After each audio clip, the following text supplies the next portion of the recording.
Shalom, selamat pagi Bapak Ibu dan Saudara yang terkasih di dalam Tuhan. Sebelum kita mendengarkan renungan suling kita pada pagi hari ini, mari kita berdoa bersama-sama. Bapa yang di surga, kami mengucap syukur oleh karena Tuhan baik dalam kehidupan kami. Engkau membangunkan kami dengan keadaan tubuh yang sehat.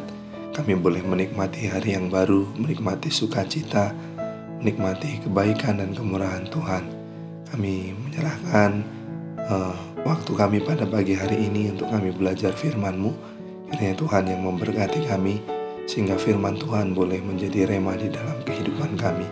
Terima kasih Tuhan, di dalam nama Yesus kami berdoa dan bersyukur. Amin. Suling 31 Agustus 2022. Berdoa dan berpuasa. Pentingkah? Bacaan Alkitab Matius 17 ayat 14-21. Jenis ini tidak dapat diusir kecuali dengan berdoa dan berpuasa. Matius 17 ayat 21. Apakah di dalam kekristenan kita mengenal istilah puasa?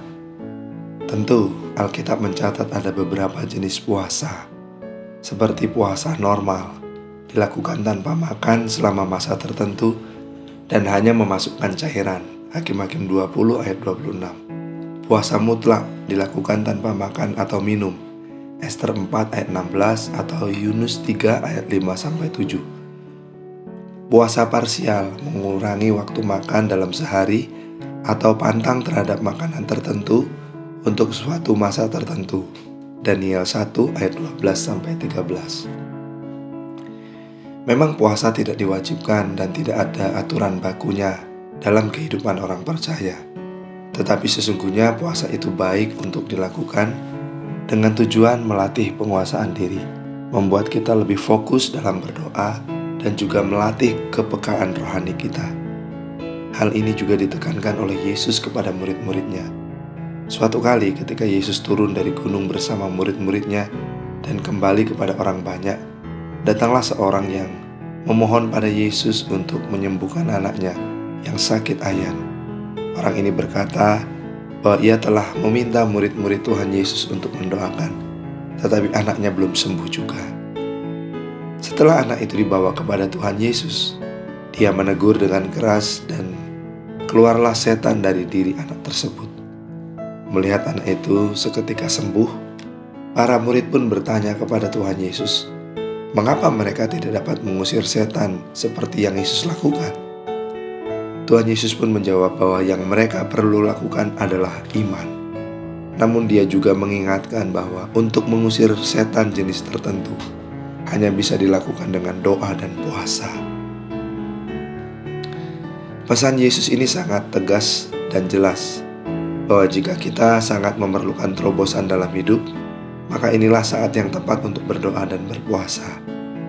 Berdoa disertai puasa itu berarti kita merendahkan diri di hadapan Tuhan, menunjukkan kesungguhan hati dan menarik kuasa Tuhan turun dalam hidup kita. Jadi, berpuasa itu bukan soal tidak makan dan tidak minum atau soal menahan hawa nafsu, tetapi soal banyaknya waktu yang kita sediakan untuk membangun hubungan dengan Tuhan dalam doa. Karena itu, jangan sampai seperti murid-murid Yesus yang gagal menarik kuasa Tuhan turun dalam hidupnya, karena mereka menolak untuk merendahkan diri dan menunjukkan kebergantungan mereka kepada Tuhan. Hanya ketika kita mau berdoa dan berpuasa, merendahkan diri di hadapan Tuhan, maka hal itu akan menggerakkan kuasa Tuhan, sehingga kita boleh mengalami terobosan-terobosan baru di dalam kehidupan kita. Mau mengalami terobosan hidup? Mulailah dengan berdoa dan berpuasa. Pokok doa, mari kita berdoa untuk kebutuhan gembala dan perkembangan pelayanan di BPW Ampel. Sekian renungan pada pagi hari ini. Tuhan Yesus memberkati.